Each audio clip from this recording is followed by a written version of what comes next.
Some of you who learned your skills before synchronous technology arrived, have been reluctant to explore synchronous modeling.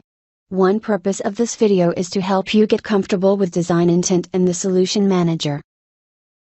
Also, some of you might have tried top-down assembly design when it was more complex in the past, with inter-part relationships that you had to manage on your own. We want to show you that developing part designs within the context of assemblies has never been easier than with Solid Edge today.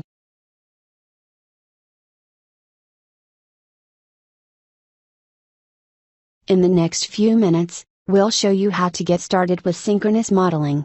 You'll see how synchronous modeling recognizes your design intent, frees you from the cumbersome mechanism of history-based modeling, and lets you focus on creating designs, not managing your CAD system. Synchronous modeling, just like history-based modeling, starts with a sketch. Solid Edge recognizes any closed regions in your sketch. To form a solid feature, select a region, grab the control handle, and push or pull to define the feature. Once there's a solid body, grab faces on the body and pull them to develop the model. Your design intent is in the model itself, not the sketches that started it. As you modify the model, Solid Edge sees and analyzes every geometric aspect of the design, such as symmetry and coplanar conditions. Live Rules is the tool that tracks these geometric conditions, and it's your tool for controlling the model. Preserve your design intent as you edit a synchronous model by using Live Rules to adjust which geometric conditions Solid Edge recognizes and maintains. Use PMI to drive, or merely reflect, dimensions on the model. Use variables and formulas within dimensions to make the model parametric. You can define 3D geometric relationships to maintain design intent for special cases that Live Rules would not recognize. Think of these like 2D relationships you might have used in the past.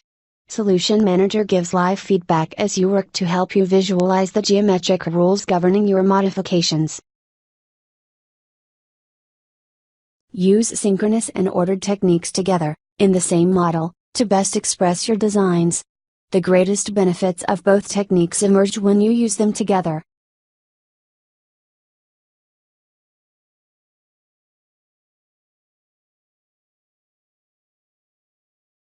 In the next couple of minutes, you'll see how design intent relationships in Solid Edge help you develop your design. You can make changes to a 3D model face rather than a sketch.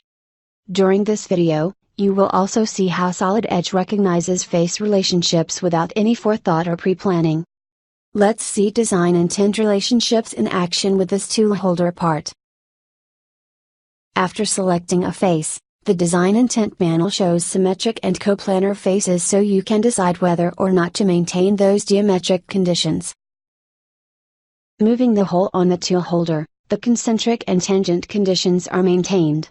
Design intent can be configured to maintain more, or fewer, conditions, such as keeping faces horizontal or vertical. We can get the same predictable results by pulling the outer face. Other CAD systems don't allow such edits because holes are driven from other features.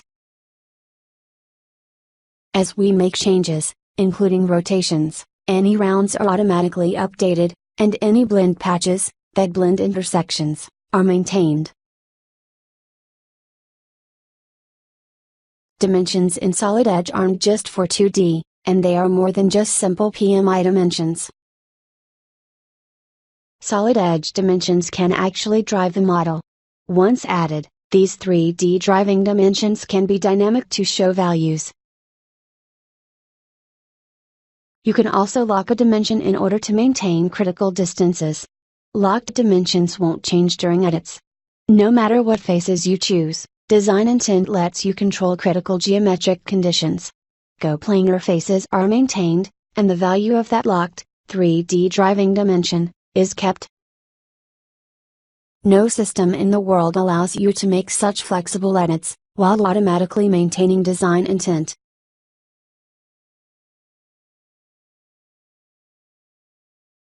An introduction to assembly modeling begins with simply positioning existing components relative to one another. But real engineering design begins with the requirements of the assembly as a whole, not its components. This makes top-down design, or modeling parts in the context of the assembly they serve, an important skill. In the next few minutes, you'll see how Solid Edge supports modeling assembly components within the context of the assembly. Our scenario begins when a brake disc has been selected for the final design of a motorcycle wheel assembly. Based on the diameter and spacing of the disc, we can now finish the design of the disc attachment to the wheel. Finally, we will design the shipping container for the wheel. To begin, we have a wheel whose design is not yet complete.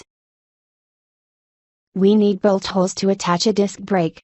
With the disc placed in the assembly, we can define the wheel shaft hole locations with a Boolean operation, subtracting the volume of the disc mounting bolts from the wheel. Based on locations of the cylinders this produces, we'll use the hole recognizer command to fully define the bolt hole features.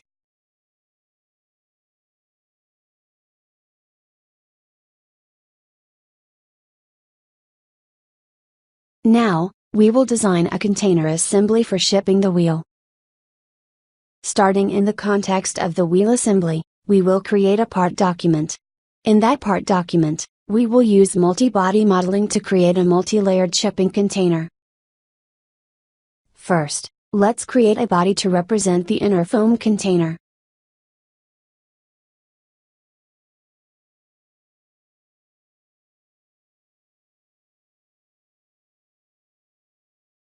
Now we'll create a second design body to represent the outer, hard fiber container. We'll add rounds to the corners.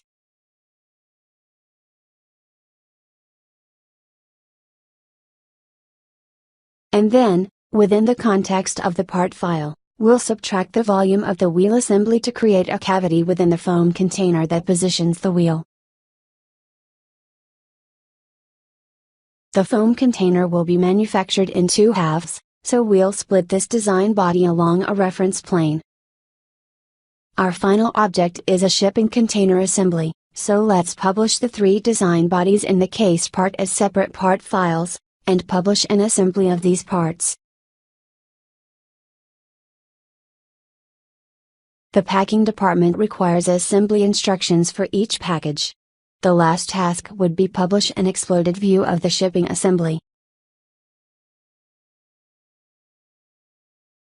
We provide help and training to get you started with Solid Edge quickly. The links you see here are just the beginning. Learn to use Solid Edge with searchable help, workflow tutorials, videos, and self-paced courses. Follow the links from the training page to the right Solid Edge learning path for your needs. Find starting points if you are new to CAD, experienced with another system, or just want to expand the skills you already have. Learn about the different tools available in Solid Edge by taking a video tour of the user interface. Search across the entire collection of help and training to find basic concepts, step-by-step procedures, and information on commands and dialog box options. The links on the startup screen are good places to begin learning to use Solid Edge. They will help you become more productive quickly.